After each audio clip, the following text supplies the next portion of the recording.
अगर आपका मन आपकी बात मानता, क्या आप चिंता पैदा करते? बस ये सरल साधना कीजिए आप सभी। अगर आप कोई दूसरा योग नहीं कर सकते तो आप इतना तो कर ही सकते हैं, है ना? आप देखेंगे कि आपकी आधी चिंता शांत होनी शुरू हो जाएगी, क्योंकि वास्तव में संघर्ष इस बात का है कि आपके भीतर दो आयाम हैं।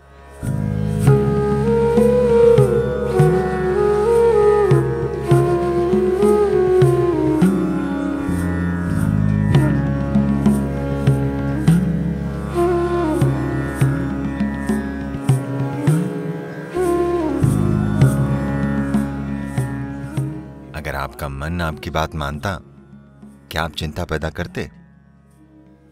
नहीं। इसलिए जवाबों के लिए कहीं और मत देखिए, कहीं भी दूसरी जगह। बात बस इतनी सी है कि आपका अपना शरीर और मानसिक ढांचा आपकी बात नहीं मान रहे।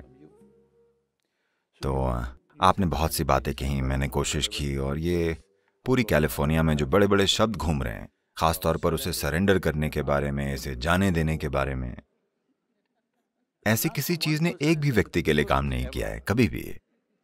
क्या इसने किया है? मैं आपसे पूछता हूं।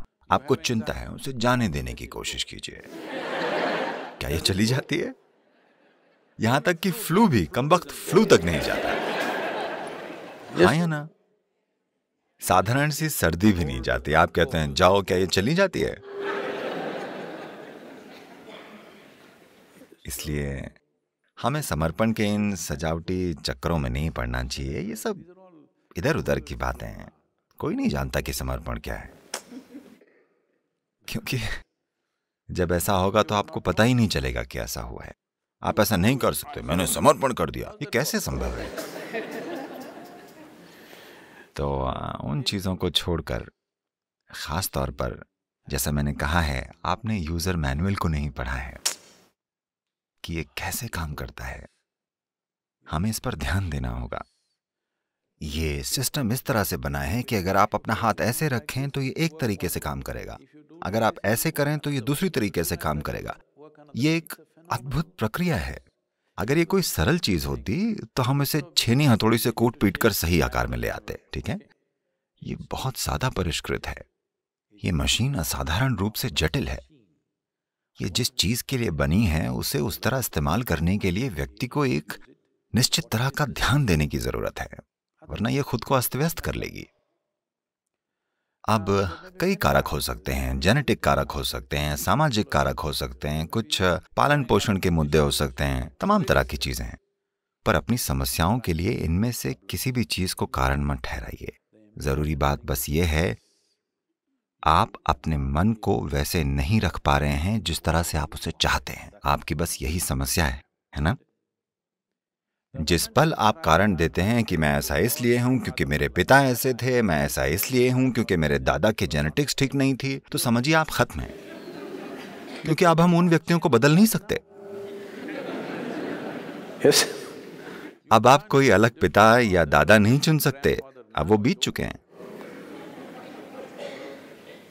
पर आप इसे रूपांतरित कर सकते हैं। आपको यह समझना चाहिए, अब भी इससे कोई फर्क नहीं पड़ता कि आपको चिंता का विकार है। फिर भी अगर आप एक गाजर का टुकड़ा भीतर डालते हैं तो यहाँ एक ऐसी बुद्धिमत्ता है जो एक गाजर को एक मनुष्य में रूपांतरित कर सकती है। इसका मतलब हर रोज आपके भीतर एक नए शरीर का निर्माण हो रहा है ना? टुकड़ों में हर रोज एक नए व्यक्ति का निर्माण हो रहा है। जब सृष्टि का स्रोत आपके भीतर काम कर रहा है और लगातार एक नए मनुष्य का निर्माण हो रहा है, अगर आप इसकी थोड़ी सी भी जिम्मेदारी ले लें तो आप पूरी तरह से एक नई शारीरिक और मानसिक प्रक्रिया का निर्माण कर सकते हैं। हमारे साथ कुछ ऐसा हुआ। पिछले साल हम लोग तिब्बत में ट्रैकिंग कर रहे थे। मैं एक टेंट में था, मैं कुछ काम कर रहा था और दूसरा एक व्यक्ति एक सेब काट रहा था। आपको इन दिनों मिलने वाले चीनी मिट्टी के चाकुओं का पता है? तो पास में दूसरी महिला उस व्यक्ति से कहती है, ये बहुत तेज चाकू है, ध्यान रखना। ये मुझे थोड़ा परेशान करता है। मैं ऐसे देखता हूं क्योंकि ये एक बड़ा आदमी है। अगर वो कोई बच्चा होता तो अलग बात थी, तब हमें देखना होता कि वो चाकू कैसे इस्तेमाल कर रहा है। वो एक पूरा बड़ा आदमी है और चाकू को तेज धार ही होना चाहिए। अगर उसकी धार तेज ना हो तो आप उसे चाकू क्यों कहेंगे? तो मैंने उसे अनदेखा किया और काम करता रहा। अगले 2 मिनटों में वो फिर कहती है, ये बहुत तेज चाकू है, ध्यान रखना। मैंने कहा बस करो, वो एक बड़ा आदमी है, उसे अकेला छोड़ दो, उसे पता है चाकू को कैसे इस्तेमाल करना है। वो एक छोटा सा चाकू नहीं संभाल सकता। ये कोई बहुत भारी मशीनरी या अंतरिक्ष यान या ऐसा कुछ नहीं है कि उसे पता नहीं कि इसे कैसे चलाना है। ये एक चाकू है। वो कहती है, नहीं सदगुरु, ये बहुत ही तेज चाकू है।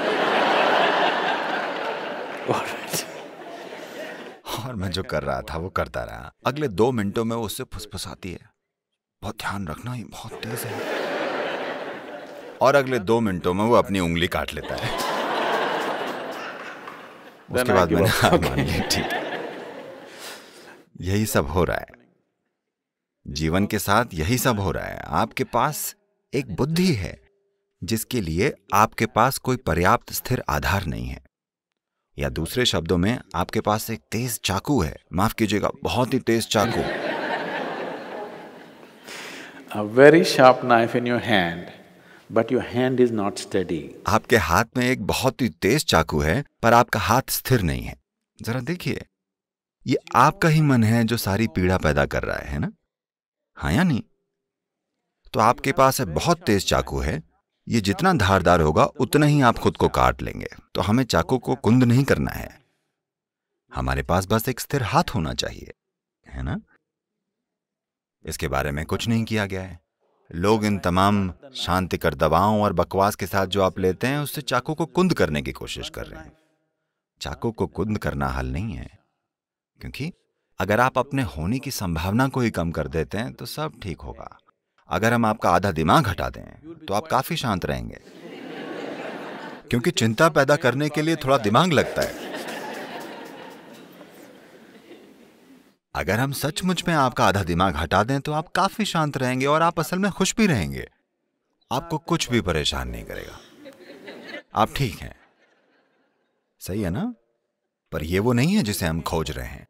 मनुष्य जो खोज रहा है वो किसी तरह असीम होना है, किसी तरह। और अगर ऐसा होना है तो आपको एक स्थिर आधार बनाना होगा। चाकू को हटाने की जरूरत नहीं है, चाकू को कुंद करने की जरूरत नहीं है, बस हाथ को स्थिर रखने की जरूरत है ना? कोई प्रक्रिया नहीं करनी है।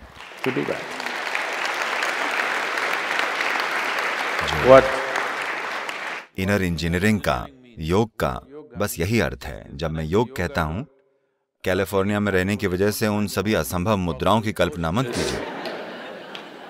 योग का अर्थ मुद्राएं नहीं है, योग का अर्थ है मिलन। ठीक है? योग का शाब्दिक अर्थ है मिलन। यह मिलन का पहला रूप है।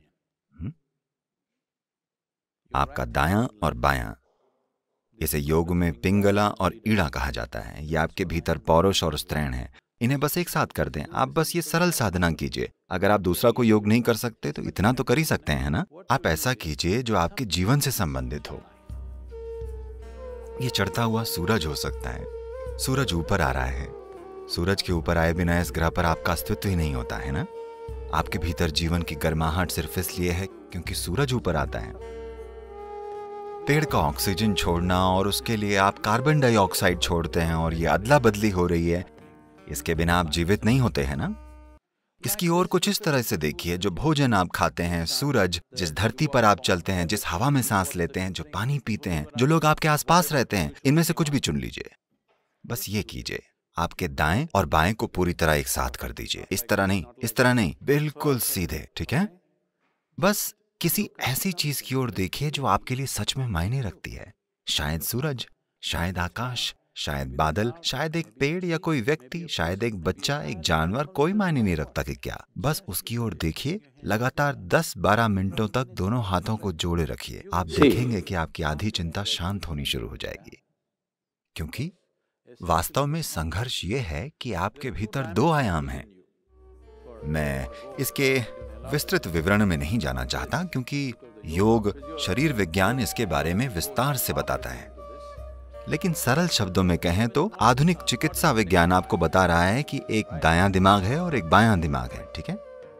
बस इन दोनों चीजों को एक साथ रख दीजिए। ऐसे किसी भी चीज की ओर परम प्रेम और प्रशंसा से देखिए जो आपके लिए मायने रखती है। वो आपकी पत्नी हो सकती है, आपके पति हो सकते हैं, आपकी संतान हो सकती है, एक पेड़, एक कुत्ता, आकाश, सूरज, चांद, इनमें से हर चीज आपके जीवन के लिए जरूरी है। क्या ऐसा नहीं? हाँ, आप इनमें से जिस भी चीज के साथ जुड़ाव महसूस करते हैं, इन दोनों चीजों को एक साथ रखते हुए उनकी ओर परम मधुरता से देखिए, ये पहचानते हुए कि वे आपके लिए कितने जरूरी हैं। कई चीजें बदल जाएंगी। ये योग का पहला रूप है। अगर मैं ये करता हूं तो ये मुश्किल हो जाता है। और नमस्कार करने के कई तरीके हैं, इस तरह इस तरह इस तरह। ये सबसे सरल चीज है, यहीं से शुरू कीजिए, ठीक है?